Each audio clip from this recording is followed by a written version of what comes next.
Hello dear student, मैं हूं आपके biology educator and biology mentor. आप सभी का स्वागत है हमारे यूट्यूब चैनल बायोलॉजी सिंप्लेक्स में। मैं आप लोगों के लिए लेकर आई हूं one shorted video lecture our environment. आज हम लोग पढ़ने वाले हैं आवर इन्वायरमेंट। चलिए स्टार्ट करते हैं। सबसे पहले बात करते हैं कि हमारा इन्वायरमेंट, हम लोग सबसे पहले पढ़ेंगे कि हमारा इन्वायरमेंट क्या है, हमारे इस इन्वायरमेंट में क्या क्या चीजें आ जाएंगी। देन हम लोग यहाँ पर पढ़ेंगे what is the ecosystem, ecosystem क्या है एंड इकोसिस्टम बनता कैसे है। देन हमारा नेक्स्ट टॉपिक होगा कि इकोसिस्टम के कंपोनेंट्स क्या है, लाइक बायोटिक कंपोनेंट क्या है, एबायोटिक कंपोनेंट क्या है। एंड देन इकोसिस्टम के टाइप्स पढ़ेंगे, लाइक यहाँ पर नेचुरल इकोसिस्टम क्या है, आर्टिफिशियल इकोसिस्टम क्या है। एंड देन यहाँ पर हम लोग फूड चेन पढ़ेंगे। एंड देन हम लोग यहाँ पर पढ़ने वाले हैं food web and ozone layer का डिफिनेशन क्या है एंड ओजोन लेयर पाया कहाँ पर जाता है। एंड देन हम लोग यहाँ पर पढ़ेंगे कि गार्बेज का मैनेजमेंट कैसे करेंगे। तो चलिए हम लोग स्टार्ट करते हैं चैप्टर। अब यहाँ पर अगर हम बात करते हैं इन्वायरमेंट का, तो हमारे सराउंडिंग जो भी चीजें प्रेजेंट है, अपने सराउंडिंग हम देखेंगे जो भी चीजें प्रेजेंट हैं, चाहे वो लिविंग थिंग हो या फिर नॉन लिविंग थिंग हो, उन्हें हम क्या कहेंगे, इन्वायरमेंट कहेंगे। लिविंग थिंग की बात करें तो क्या क्या आ जाएगा, प्लांट्स आ जाएंगे, एनिमल्स आ जाएंगे, माइक्रो ऑर्गेनिज्म आ जाएंगे। वहीं पर नॉन लिविंग थिंग की बात करें तो आपके क्या क्या आ जाएंगे, temperature, water, light and soil आ जाएंगे। अब बात करते हैं इन्वायरमेंट का, तो यहाँ पर आइए देखते हैं, हाँ एक ये देख लेते हैं, इन्वायरमेंट टर्म डिराइव कहाँ से हुआ है, इन्वायरन से डिराइव हुआ है, जिसका मीनिंग क्या होता है, सराउंड। आइए देखते हैं इन्वायरमेंट का डिफिनेशन क्या है। An environment is everything that is around us which includes both living and non-living things which adapt themselves to their surrounding। अब यहाँ पे लिविंग थिंग्स की बात करेंगे तो प्लांट्स आ जाएंगे, एनिमल्स, ह्यूमन बीइंग आ जाएंगे एंड माइक्रो ऑर्गेनिज्म आ जाएंगे। वहीं पर बात करेंगे नॉन लिविंग थिंग्स का, तो आपका temperature, water, light and soil आ जाएगा। अब हमारा नेक्स्ट टॉपिक है व्हाट इज द इकोसिस्टम। अगर बात करते हैं कि इकोसिस्टम किसे कहते हैं, तो interaction between living and non living thing is called ecosystem. आइए देखते हैं इकोसिस्टम का फॉर्मेशन कैसे होता है। यहाँ पर सबसे पहले बात करते हैं, यह एक ऑर्गेनिज्म है, यह एक इंडिविजुअल है, एन इंडिविजुअल। एक इंडिविजुअल को हम क्या बोलते हैं, ऑर्गेनिज्म बोलते हैं। एक इंडिविजुअल, चाहे वो एक प्लांट हो चाहे एक एनिमल हो, उसे हम क्या कहेंगे, ऑर्गेनिज्म कहेंगे। अब ये जो ग्रुप ऑफ ऑर्गेनिज्म है, ये आपका क्या बनाएगा, तो group of organism, group of organism क्या बनाएगा, तो ग्रुप ऑफ ऑर्गेनिज्म पॉपुलेशन बनाता है। आइए देखते हैं, ये ऑर्गेनिज्म का ग्रुप है। ये मान लीजिए हमने ह्यूमन बीइंग बना लिया, तो सब ह्यूमन बीइंग ही हैं। ये क्या है, ये ह्यूमन बीइंग का ये ग्रुप है, ये बहुत सारे ह्यूमंस हैं जिन्हें हम क्या बोल दिया, यहाँ पर हमने पॉपुलेशन बोल दिया। मतलब सिमिलर टाइप के ऑर्गेनिज्म होना चाहिए। अगर ह्यूमन है तो ह्यूमन ह्यूमन ही हो, प्लांट है तो प्लांट प्लांट ही है, मतलब प्लांट का ग्रुप है। बहुत सारे डॉगी दिख रहे हैं तो डॉगी का वो पॉपुलेशन है, तो बहुत सारे माइस दिख रहे हैं तो माइस का पॉपुलेशन है। तो सिमिलर टाइप ऑर्गेनिज्म का जो ग्रुप होता है वही आपका क्या कहलाएगा, पॉपुलेशन कहलाएगा। एंड ग्रुप ऑफ पॉपुलेशन को हम क्या कहेंगे, तो जो ग्रुप ऑफ पॉपुलेशन है वही कम्युनिटी बनाती है। जो ग्रुप ऑफ पॉपुलेशन है वही क्या बनाएगी, कम्युनिटी बनाएगी। ये देखिए हमने यहाँ पर ये ऑर्गेनिज्म का ग्रुप है, यहाँ पर ये मान लीजिए ह्यूमन का पॉपुलेशन है, यहीं पर हम मान लीजिए ये आपको प्लांट प्लांट दिख रहे हैं।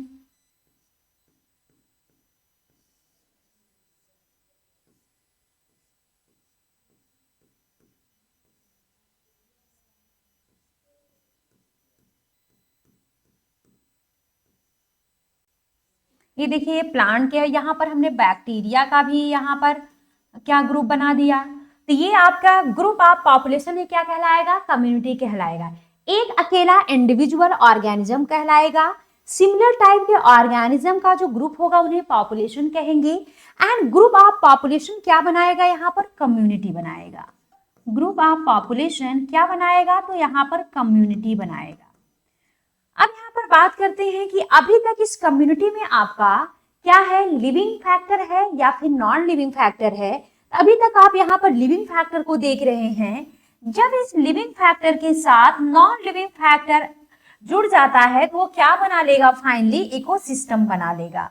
अब देखिए हमने यहाँ पर ह्यूमन के साथ साथ क्या ऐड कर दिया, जो ऑर्गेनिज्म का पॉपुलेशन है, जो यहाँ पर बहुत सारा ऑर्गेनिज्म का ग्रुप है।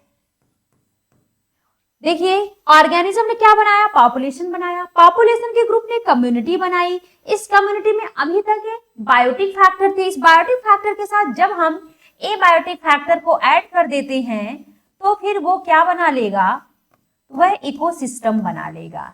अभी हम आपको यहाँ पर दिखा रहे हैं।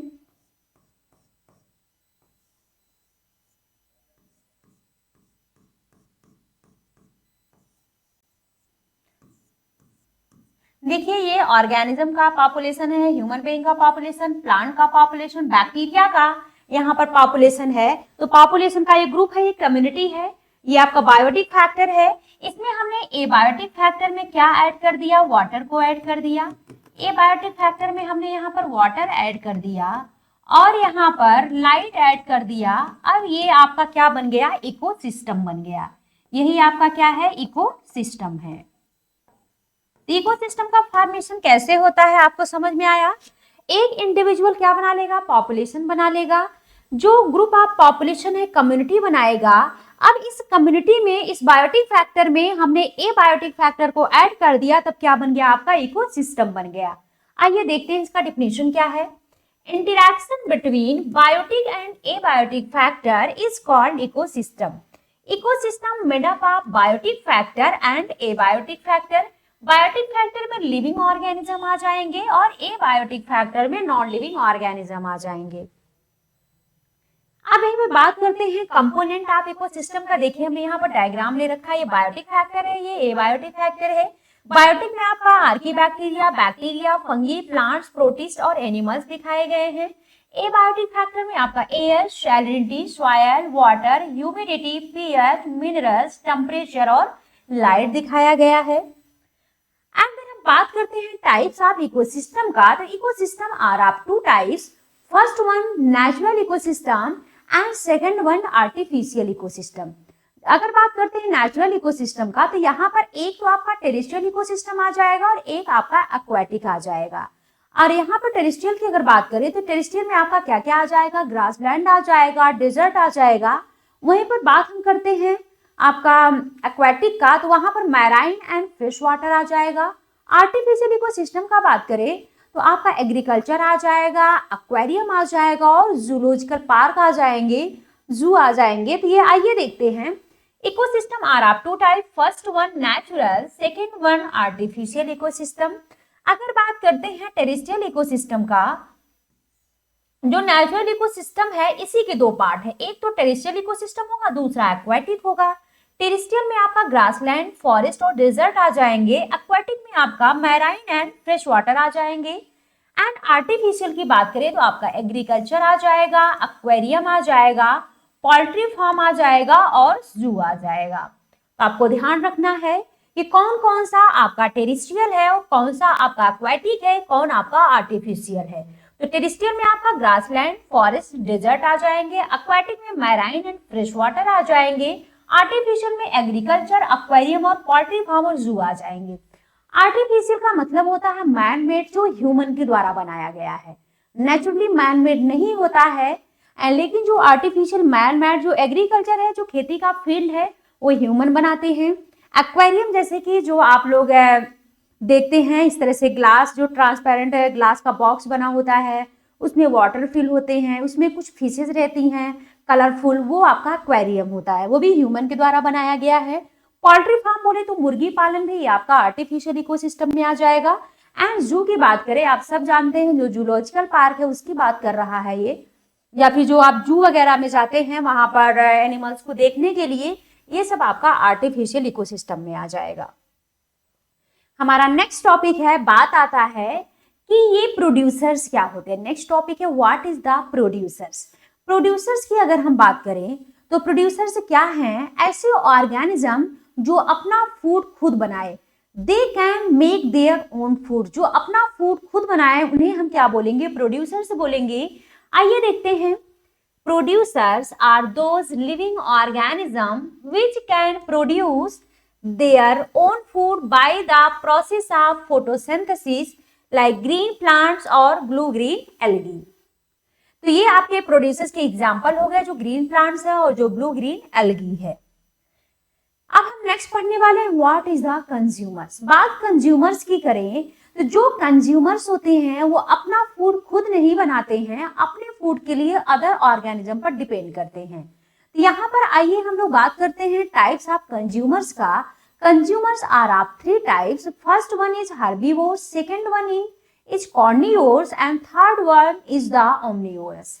यहाँ पर अगर हम बात करते हैं कंज्यूमर्स की डेफिनेशन का, तो इसका डेफिनेशन होगा consumers are those living organism which can not produce their own food depends on other organism for their food। ऐसे ऑर्गेनिज्म जो अपना फूड खुद नहीं बना सकते हैं, अपने फूड के लिए अदर ऑर्गेनिज्म पर डिपेंड करते हैं, उन्हें हम कंज्यूमर्स कहेंगे।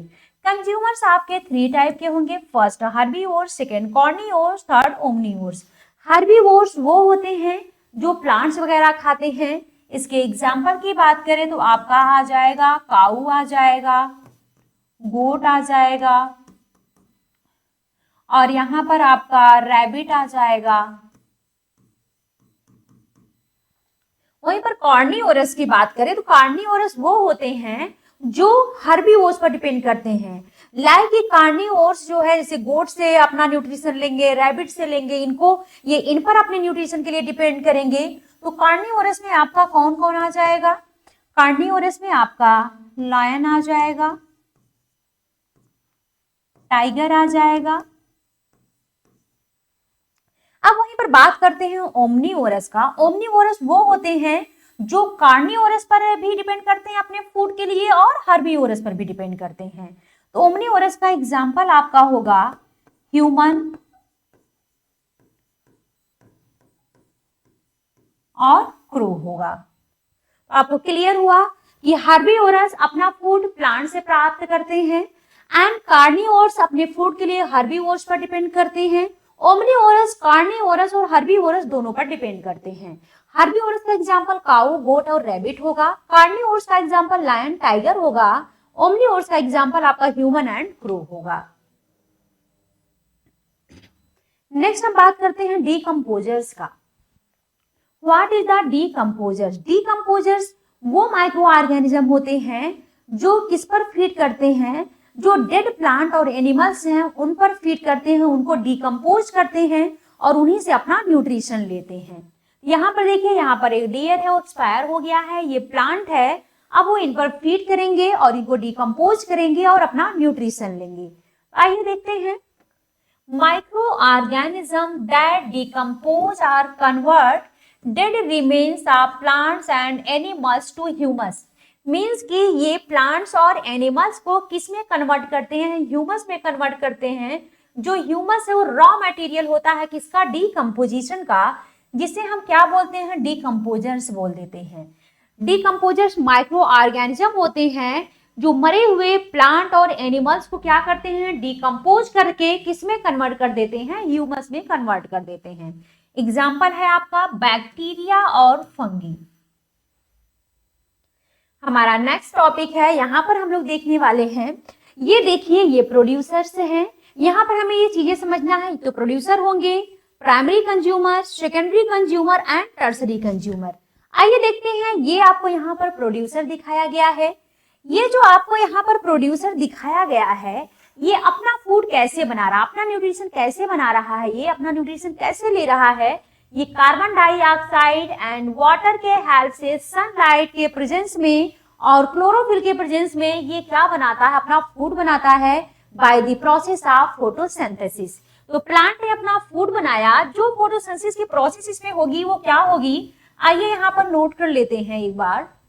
6 CO2 प्लस 12 H2O, इस पर क्या लगेगी, सनलाइट लगेगी, किसके प्रेजेंस में, क्लोरोफिल के प्रेजेंस में, और ये फाइनली बना लेगा C6H12 वो 6 plus 6 molecule of oxygen plus यहाँ पर आपका 6 मॉलिक्यूल ऑफ वाटर का बना लेगा। अब देखिए प्रोड्यूसर्स जो हैं उन्होंने अपना फूड खुद बनाया, किसका यूज करके, carbon dioxide, water, sunlight and chlorophyll का। अब इस प्रोड्यूसर को किसने खाया, प्राइमरी कंज्यूमर ने खाया, रैट ने खाया इस प्रोड्यूसर को। अब देखिए, अब यहाँ से अभी जो रैट ने इस प्राइमरी कंज्यूमर, अब ये रैट क्या है, ये प्राइमरी कंज्यूमर है, इसने अपना न्यूट्रिशन किससे लिया, इस प्रोड्यूसर से लिया। अब देखिए, अब इस प्राइमरी कंज्यूमर को किसने खाया, इसे रैट को किसने खा लिया, स्नेक ने खा लिया। अब जो स्नेक है वो क्या है, सेकेंडरी कंज्यूमर है, ये इस पर फीड कर रहा है।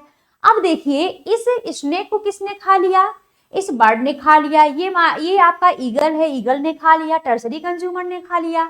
अब देखिए, अब ये मान लीजिए इसकी डेथ हो गई होगी, तो अब इस पर किसने फीड किया, डिकम्पोजर ने फीड किया। अब ये इसको डिकम्पोज कर देगा वापस से, फिर ये आपका मिनरल्स वगैरह ये सब चले जाते हैं सॉइल में, फिर ये किसी तरह कहाँ पहुंच गए, प्रोड्यूसर्स के पास पहुंच गए। इस तरह से ये साइकिल यहाँ पर रिपीट होती रहती है। चलिए आगे पढ़ते हैं।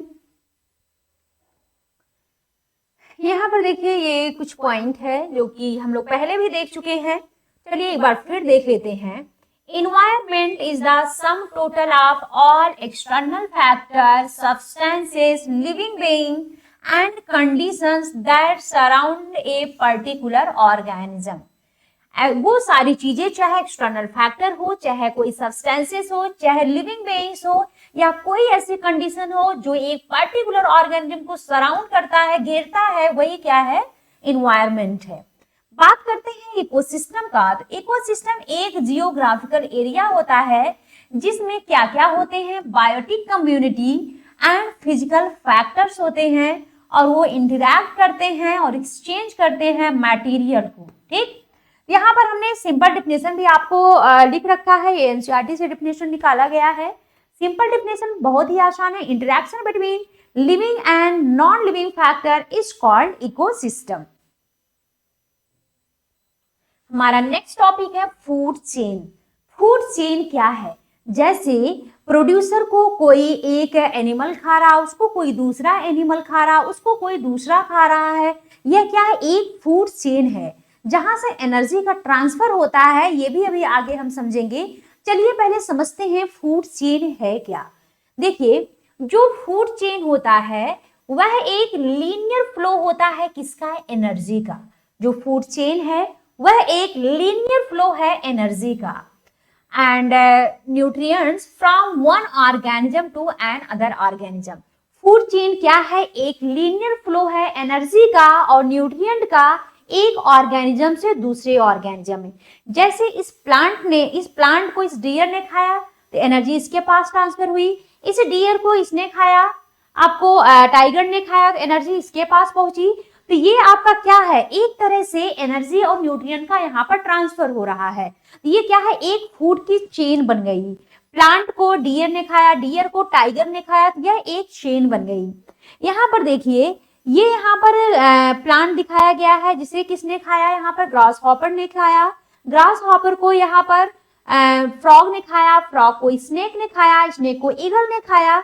ये भी आपका क्या बन गया, एक फूड चेन बन गई। एक आपको ये देखिए यहाँ पर आपको ग्रासेस दिखाया गया है, इसे स्कॉर्पियन ने खाया, ये आपका एक्वाटिक का ये आपको दिखाया गया है। ये आपका जो है टेरेस्ट्रियल है, ये एक्वाटिक में दिखाया गया है। जो एक्वाटिक में ग्रासेस है इसको किसने खाया, जो एक्वाटिक इंसेक्ट है जो स्कॉर्पियन है उसने खा लिया। स्कॉर्पियन को फिशिस ने खाया, फिशिस को इस बर्ड ने खाया, इसे डक ने खा लिया उसको। तो अब देखिए ये हाँ, अब ये जो है इसको इसने खाया, इस तरह से एनर्जी का ट्रांसफर हो रहा है आपका। तो आपका ये एनर्जी न्यूट्रिएंट यहाँ पर एक आपका चेन बन गया, एक आपका यहाँ पर चेन बन गया और एक चेन आपका ये बन गया।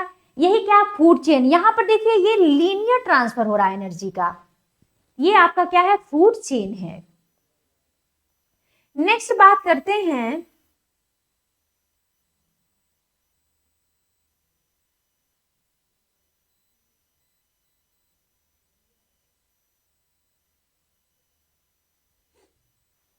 ट्रॉफिक लेवल का। What is the trophic level, अभी बाद में हम लोग फूड वेब भी पढ़ेंगे। ये आपको जो दिखाया गया है ये क्या है, ये है आपका ट्रॉफिक लेवल। ट्रॉफिक लेवल क्या है उसको समझते हैं। जो ट्रॉफिक लेवल होता है वो फूड चेन के स्टेप्स होते हैं। ट्रॉफिक लेवल क्या है, फूड चेन के स्टेप्स होते हैं जहां से क्या होता है, एनर्जी का ट्रांसफर होता है। ये देखिए आपको यहाँ पिरामिड के फॉर्म में दिखाया गया है। ये आपका फर्स्ट ट्रॉफिक लेवल है जिसपे प्रोड्यूसर्स को रखा गया है। प्रोड्यूसर्स यहाँ पर ग्रीन प्लांट हैं। अब देखिए ये जो आपको यहाँ पर दिखाया गया है ये सेकेंड ट्रॉफिक लेवल है जिसमें प्राइमरी कंज्यूमर्स को रखा गया है। प्राइमरी कंज्यूमर्स में आपके हर्बीवोरस आ जाएंगे, ये रैबिट आ जाएगा और ये ग्रॉस हॉपर आ जाएगा। अब यहाँ पर देखिए थर्ड ट्रॉफिक लेवल पर सेकेंडरी कंज्यूमर को रखा गया है जो कि आपके कार्निवोरस आ जाएंगे, जो कि आपका ये फ्रॉग है, फिशेस हैं, ये सब आ जाएंगे। एंड फोर्थ ट्रॉफिक लेवल की बात करें तो इसमें टर्सरी कंज्यूमर को रखा गया है, लाइक सेकेंडरी कार्निवोर्स, यहाँ स्नेक आ जाएंगे, जयकाल आ जाएगा। एंड अपेक्स पर किसे रखा गया है, देखिए जरा ध्यान रखना, अपेक्स पर प्रीडेटर्स को रखा गया है, लाइक वल्चर्स, ईगल्स, लायंस और टाइगर्स को रखा गया है।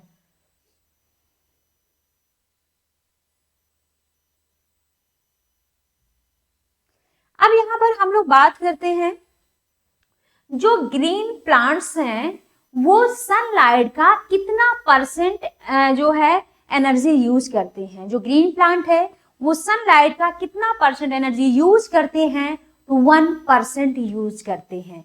यहाँ पर सनलाइट से जो एनर्जी आती है वो कितना परसेंट आती है, यहाँ पर जो हमारा प्लांट यूज कर रहा है सिर्फ 1% यूज करता है। अब देखिए अभी हम लोग यहाँ पर आगे और अच्छे से समझेंगे कि एनर्जी, अब यहाँ पर 1% का मतलब मान लीजिए यहाँ पे जो एनर्जी है सनलाइट के पास, सपोज दैट मान के चलिए कि एनर्जी इसके पास 10,000 किलो जूल है। अब पूछा गया इस प्लांट ने कितनी एनर्जी यूज की सनलाइट का, तो 1%। तो 10,000 का 1% निकालो, 1/100, आपका कितना बचा, 100। तो ये 100 किलो जूल एनर्जी यूज करेगा प्लांट। अब इस प्लांट को जो खाएगा तो उसको सिर्फ 10% ही एनर्जी ट्रांसफर होगी। आइए देखिए, green plants in A terrestrial ecosystem capture about 1% of energy of sunlight falls on their leaves and convert into food energy. जो प्लांट है सनलाइट का सिर्फ 1% एनर्जी यूज करके अपना फूड बनाता है। अब यहाँ पर बात करते हैं एनर्जी ट्रांसफर का 10% लॉ क्या है। 10% लॉ का मतलब ये है कि फ्लावर पर कौन फीड कर रहा है, फ्लाइज फीड कर रही हैं, तो इस फ्लाइज के पास 10% एनर्जी का ही ट्रांसफर होगा। फिर इस फ्लाइज पर फीड फ्रॉग कर रहा है तो इसे भी 10% एनर्जी ही, मतलब कि हर एक ऑर्गेनिज्म में यहाँ 10% एनर्जी ही यूटिलाइज होगा, उनके वहां तक पहुंचेगा। मीन्स कि एक तरह से हम बोल सकते हैं जैसे कि यहाँ पर ये प्लांट है, इस प्लांट को फ्लाइज ने इस पर फीड किया तो यहाँ पर 10% एनर्जी यहाँ ट्रांसफर होगी। कितना यहाँ पर ट्रांसफर हो रही है, तो 10% एनर्जी। अभी बहुत अच्छे से आपको समझ में आ जाएगा। यहाँ पर जो ट्रांसफर हुआ वो 10% एनर्जी का ट्रांसफर हुआ। बाकी का 90% प्लांट बाकी चीजों में यूज कर लेंगे, ये लाइक ट्रांसपोर्टेशन में, रिस्पायरेशन में, इन सब चीजों में यूज कर लेंगे। 90% एनर्जी का एक तरह से बोल सकते हैं लॉस हो जाता है। वहीं पर बात करते हैं फ्लाइज का, तो जो फ्लाइज है यहाँ जब फ्लाइज पर फ्रॉग फीड करेगा तो फ्रॉग के पास जो एनर्जी पहुंचेगी वो कितना पहुंचेगी, 10%। बाकी 90% एनर्जी ये फ्लाई खुद यूज कर लेगी अपने बाकी की एक्टिविटी में, मेटाबॉलिक एक्टिविटी में। देन आपका यहाँ 90% एनर्जी का लॉस हुआ। अब ये जो फ्रॉग है इसको स्नेक खाएगा तो स्नेक के पास भी 10% एनर्जी ही पहुंचेगी, बाकी का 90% यहाँ से लॉस हो जाता है। ये बाकी की activity like respiration and transportation, इन सारी चीजों में ये यूज कर लेगी तो 10% एनर्जी ही स्नेक तक पहुंच पाएगा। अब इस स्नेक को ईगल खा लेगा तो ईगल के पास भी 10% एनर्जी ही ट्रांसफर होगा। जो स्नेक है वो 90% एनर्जी अपने बाकी एक्टिविटी में यूज कर लेगा तो 90% एनर्जी का यहाँ पर लॉस हो जाता है। यहाँ पर यही है आपका 10% एनर्जी ट्रांसफर, मीन्स कि हर नेक्स्ट ऑर्गेनिज्म को 10% एनर्जी ही ट्रांसफर होता है। अब यहाँ पर ये जो आपको यहाँ पर दिखाया गया, ये फोटो दिखाया गया है, लिंडमैन्स का फोटो है जिन्होंने 10% लॉ दिया था। यहाँ पर देखिए ये आपको ग्रासेस दिखाई गई है, प्रोड्यूसर दिखाई गई हैं, इनकी एनर्जी 1000 किलो कैलोरी है। इस पर ग्रॉस हॉपर फीड कर रहे हैं, प्राइमरी कंज्यूमर फीड कर रहे हैं। अब यहाँ पर देखिए, अब इस 1000 का 10% निकालिए तो कितना आएगा, ये 1000 है किलो कैलोरी। अगर इसका हम निकालते हैं यहाँ पर 10%, अगर 10% निकालेंगे तो ये आपका कैंसल हो जाएगा, तो आपका कितना बचेगा यहाँ पर 10 इंटू 10 कितना 100 किलो कैलोरी।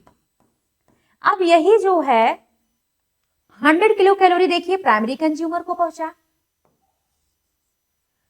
जो 1000 में से 100 किलो कैलोरी कहां पहुंचा, प्राइमरी कंज्यूमर को, और बाकी यहां पर जो 900 थे वो उनका यहां पर लॉस हो गया, 900 का लॉस हुआ। सिर्फ यहां पर ट्रांसफर कितने कैलोरी एनर्जी का हुआ, तो 100 किलो कैलोरी एनर्जी का ट्रांसफर हुआ। अब इस पर इस जो यहाँ पर ये ग्रॉस हॉपर दिखाया गया है, इस पे देखिए इसने फीड किया, ये माइस को आपको दिखाया गया है, इसने यहाँ पर फीड किया।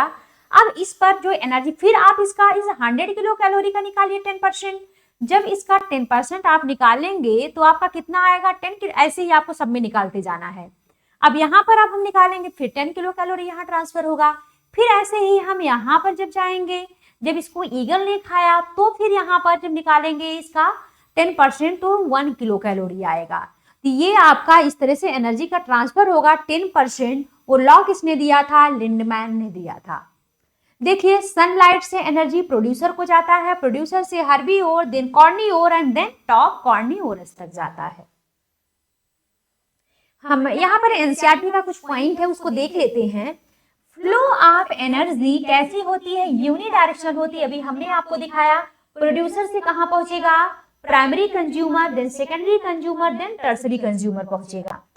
Energy transfer available at each trophic level gets diminished progressively due to loss of energy at each trophic level. अभी हमने दिखाया कि हर एक ट्रॉपिक लेवल पर 90% की एनर्जी का लॉस होता है, सिर्फ ट्रांसफर 10% एनर्जी का ही होता है।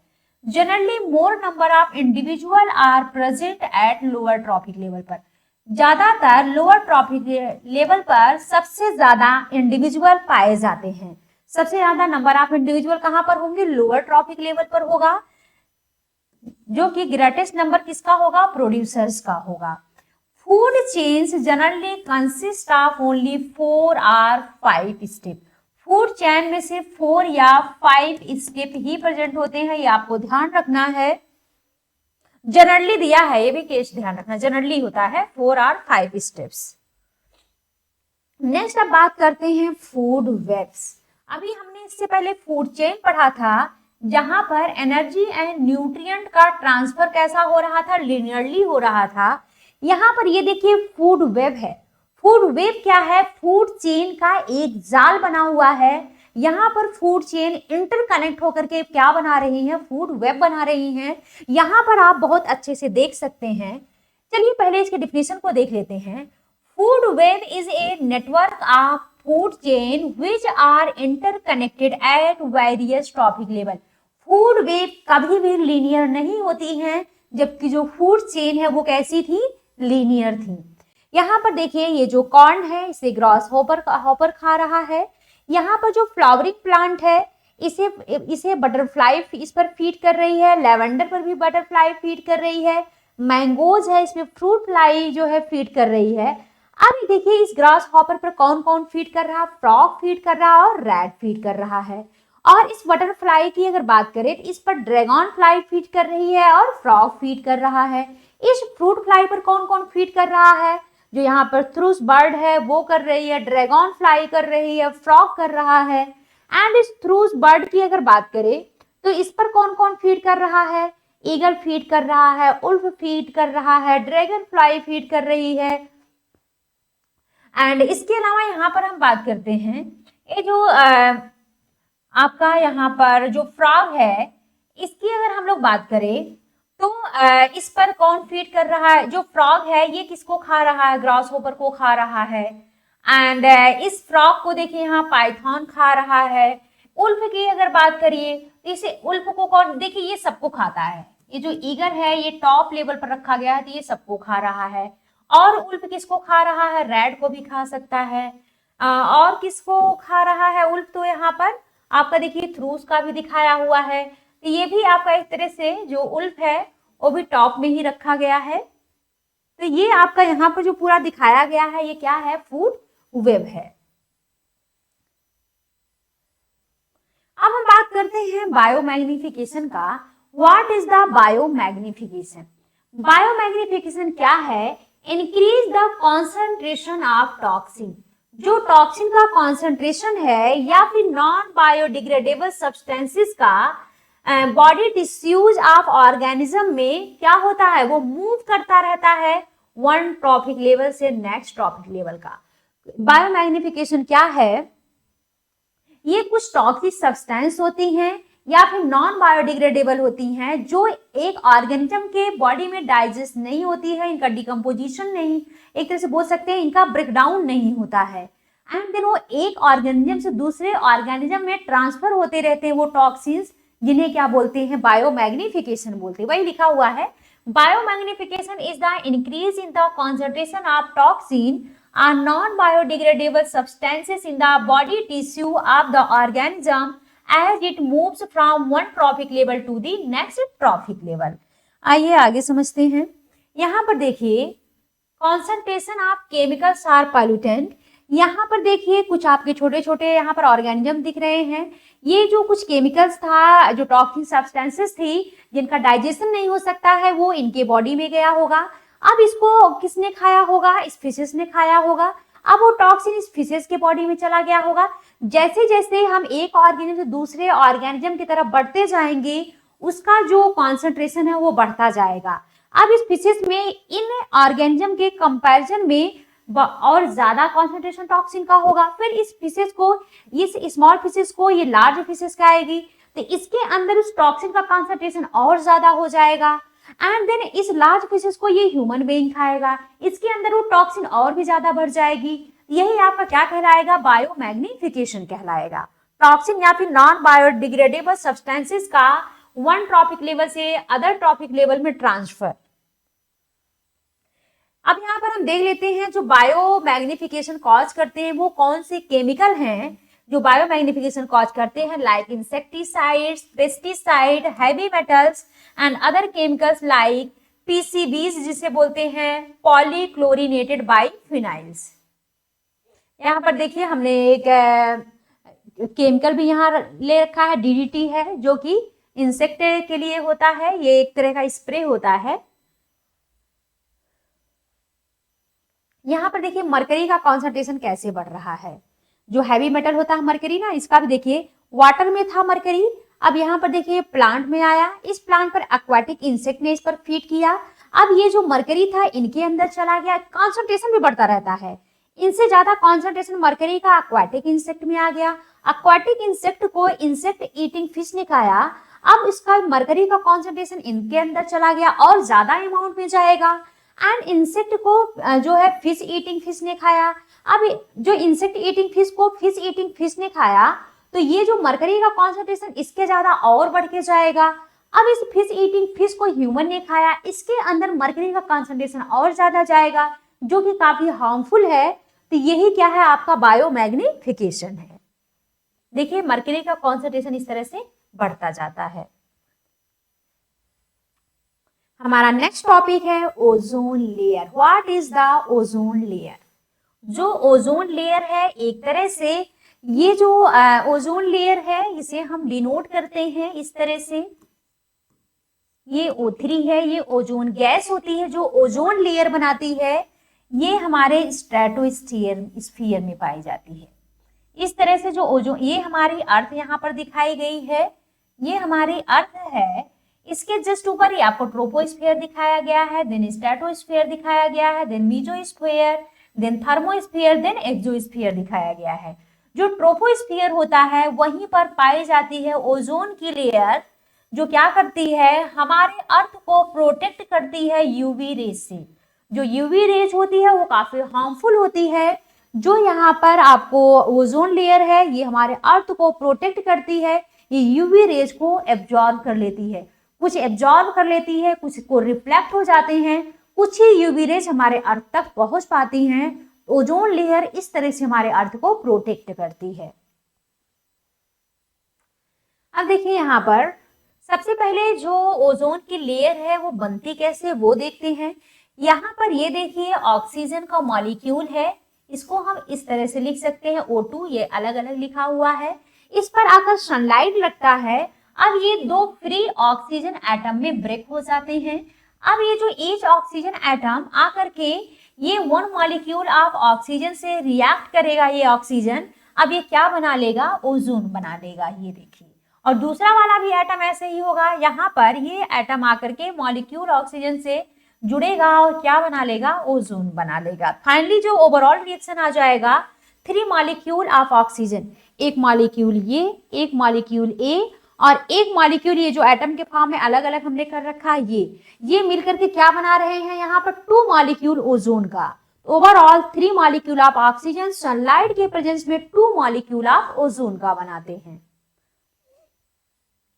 नेक्स्ट हम बात करते हैं depletion of ozone layer. Ozone layer का डिप्लीशन क्या होता है, जो ओजोन की लेयर बनी हुई है उसकी थिनिंग हो जाना, वही आपका क्या कहलाता है, ओजोन लेयर कहलाता है। आइए देखते हैं ओजोन लेयर का डिप्लीशन कैसे होता है। देखिए जो सनलाइट है वो किसको, जब हमारी ओजोन की लेयर थिन हो जाती है, आइए देखते हैं। जैसे मान लीजिए कि यहाँ पर कोई इंडस्ट्रीज है, अब ये इंडस्ट्रीज क्या रिलीज कर रही हैं, CFC बोले तो क्लोरोफ्लोरोकार्बन रिलीज कर रही हैं। CFC का फुल फॉर्म क्या है, क्लोरोफ्लोरोकार्बन्स होता है, जो कि हमारे इन्वायरमेंट में रिलीज हो रही बाय इंडस्ट्रीज, जो फैक्ट्रीज वगैरह लगी हुई हैं वो क्या रिलीज कर रही हैं, क्लोरोफ्लोरोकार्बन। और इनका लेवल कहाँ पर बढ़ जा रहा है, स्ट्रेटोस्फीयर में, जहां पर हमारी ओजोन की लेयर पाई जा रही थी। अब यहाँ पर जो सनलाइट है वो आकर क्लोरोफ्लोरोकार्बन पर लगेगा और यहाँ से इसको ब्रेक करके क्या रिलीज हो जाएगा, क्लोरीन रिलीज कर देगा। अब ये जो क्लोरीन है ये जाकर के रिएक्ट कर जाता है किससे, ये ओजोन की लेयर है, ये आपका जो ओजोन है इसके साथ रिएक्ट कर जाएगा क्लोरीन, और फाइनली ये ओजोन को डिस्ट्रॉय कर देता है। ये देखिए मॉलिक्यूलर ऑक्सीजन में ब्रेक कर दिया। क्लोरीन जब जाकर रिएक्ट किया ओजोन से और इसे मॉलिक्यूलर ऑक्सीजन में ब्रेक कर देता है, यही क्या है, ओजोन लेयर की डिप्लीशन बोला जाता है। तो जो इंडस्ट्रीज थी लाइक जो रेफ्रिजरेटर बनाती हैं, AC बनाती हैं, तो वो सब यहाँ से क्या रिलीज हो रही है, बहुत सारी CFC, वो कहाँ आ रही है, हमारी स्ट्रेटोस्फीयर में, जहां पर ओजोन की लेयर है। अब सनलाइट आकर के CFC पर लग रही है, CFC ब्रेक होती है, क्लोरीन फ्री होता है और वो क्लोरीन जाकर ओजोन के लेयर के साथ रिएक्शन करके उसे मॉलिक्यूलर ऑक्सीजन में ब्रेक कर देता है। यही क्या है, ओजोन लेयर की डिप्लीशन है। नेक्स्ट बात करते हैं ओजोन लेयर के डिप्रेशन का क्या इफेक्ट है। जो ओजोन की लेयर है वो स्किन कैंसर कॉज करती है एंड वो इवन की हमारे आंखों में कैटरैक्ट भी वो क्रिएट कर देती है। ये बहुत सारे डिजीज है, आइए देखते हैं।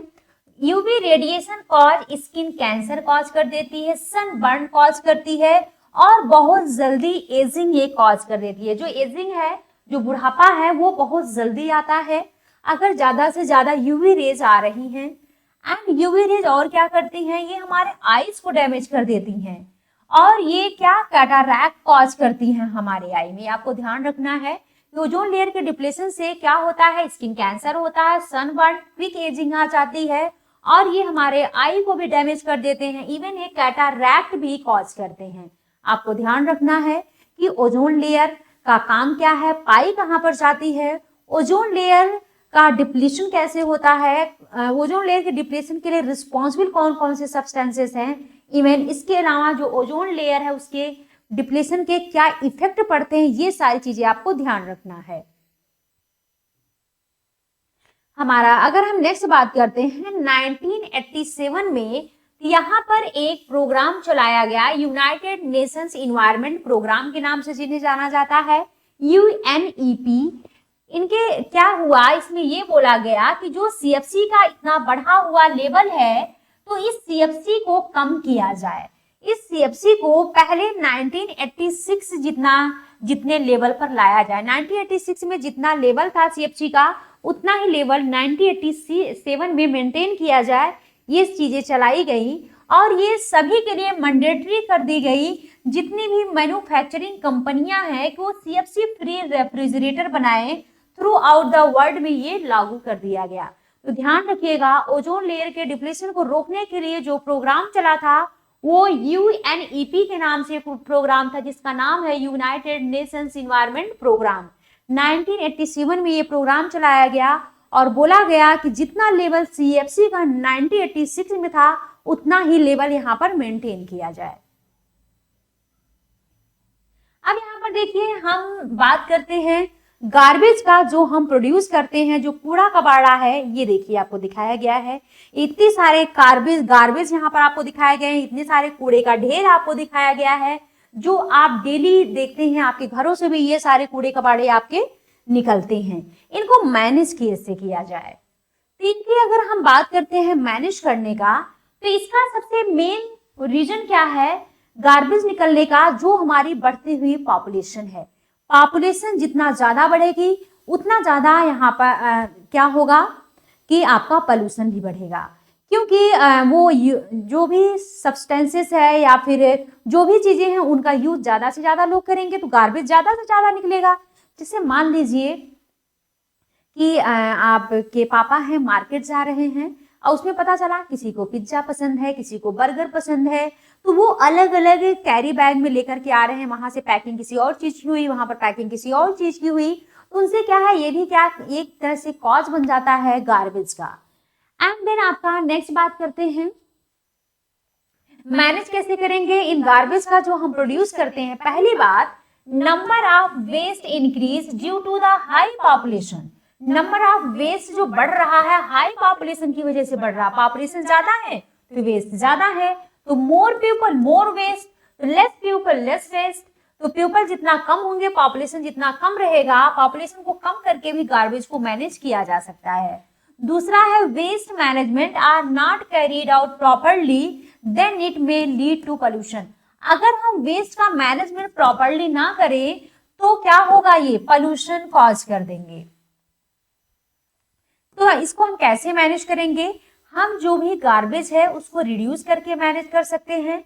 जैसे लाइक कि हम यहाँ से हम क्या कर सकते हैं, जैसे घर से हम सब्जी लेने गए तो वहाँ हम घर से अपने घर से ही कोई थैला लेकर जाएं, वहां से पॉलीथीन वगैरह ना लेकर के आए, तो अपने थैले में लेकर आएंगे तो रिड्यूस करके कर सकते हैं, रीयूज करके कर सकते हैं। जैसे मान लीजिए कि हम वहां से मीन्स हमारे पास कोई मग्गा वगैरह रखा है, वो ब्रेक हो गया, टूट गया, तो वापस से हमने उसमें प्लांट्स वगैरह लगा दिए, तो ये आपका क्या है, एक तरह से रीयूज हो जाएगा। रिसाइकलिंग कर सकते हैं, जैसे मान लीजिए न्यूज़पेपर वगैरह निकल रहा है उसकी रिसाइकलिंग कर सकते हैं। इस तरह से हम गार्बेज को मैनेज कर सकते हैं।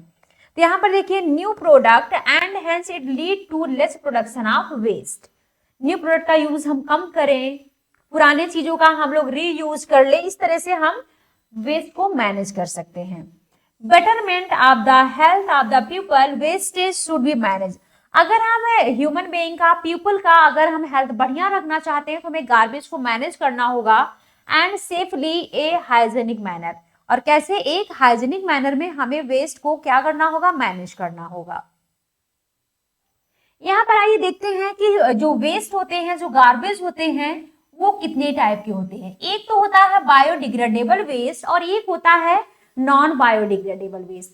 जो बायोडिग्रेडेबल वेस्ट है उन्हें आसानी से क्या किया जा सकता है, ब्रेक किया जा सकता है, उनकी ब्रेकिंग आसानी से हो जाती है। लेकिन जो नॉन बायोडिग्रेडेबल है उनको आसानी से ब्रेक नहीं किया जा सकता है। तो आइए देखते हैं यहाँ पर डिफरेंसेस है बायोडिग्रेडेबल एंड नॉन बायोडिग्रेडेबल में।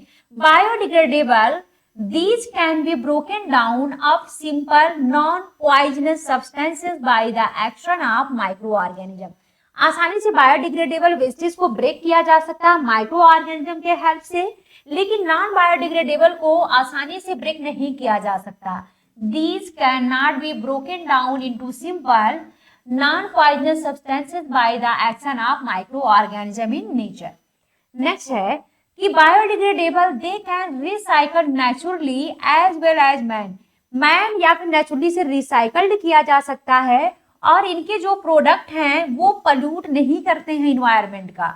जबकि नॉन बायोडिग्रेडेबल इन्हें हम रिसाइकल नहीं कर सकते हैं नेचुरली या फिर मैन के द्वारा, और इनके जो प्रोडक्ट होंगे वो इन्वायरमेंट में पॉल्यूशन कॉज करेंगे। जो वेस्ट होते हैं ये बने होते हैं नेचुरल इंग्रेडिएंट के, जो बायोडिग्रेडेबल वेस्ट हैं, और जो यहाँ पर नॉन बायोडिग्रेडेबल है वो सिंथेटिक मटेरियल होते हैं, मतलब कि वो बनाए गए हैं आर्टिफिशियली। अब बायोडिग्रेडेबल वेस्ट की बात करें तो ये प्रोड्यूस होते हैं, इनसे प्रोड्यूस होते हैं, प्रोड्यूस कर सकते हैं वे प्रोडक्ट आफ्टर बायोडिग्रेडेशन। यहाँ से हमें यूजफुल प्रोडक्ट मिल सकते हैं बायोडिग्रेडेशन के बाद, लेकिन यहाँ पर नॉन बायोडिग्रेडेबल से, जो नॉन बायोडिग्रेडेबल वेस्ट है, इनसे हमें कोई ऐसा जो अनचेंज होते हैं वो केमिकल मिलेंगे। मीन्स हमें इनसे कुछ खास फायदा नहीं होता है और ये वापस से हमारे इन्वायरमेंट को और ज्यादा पोल्यूट करते हैं। अगला बात करते हैं, they do not disturb the ecological balance. जो बायोडिग्रेडेबल वेस्ट है ये हमारे इकोलॉजिकल बैलेंस को वेस्ट नहीं करते हैं। नॉन बायोडिग्रेडेबल की बात करें तो ये हमारे इकोलॉजिकल बैलेंस को क्या करते हैं, डिस्टर्ब कर देते हैं। और ये स्मॉल टाइम के लिए परसिस्ट करता है हमारे इन्वायरमेंट में, जबकि ये लॉन्गर टाइम के लिए हमारे इन्वायरमेंट में परसिस्ट करता है।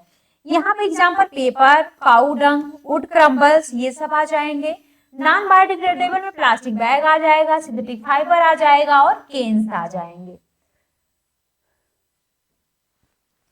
तो आपको हमारा वीडियो कैसे लगा कमेंट सेक्शन में इसे जरूर बताएं। एंड देन हम आपके लिए जल्द ही नेक्स्ट वीडियो लेकर आने वाले हैं, तो आप हमारे नेक्स्ट वीडियो का वेट करिए और अपनी पढ़ाई अच्छे से करते रहिए।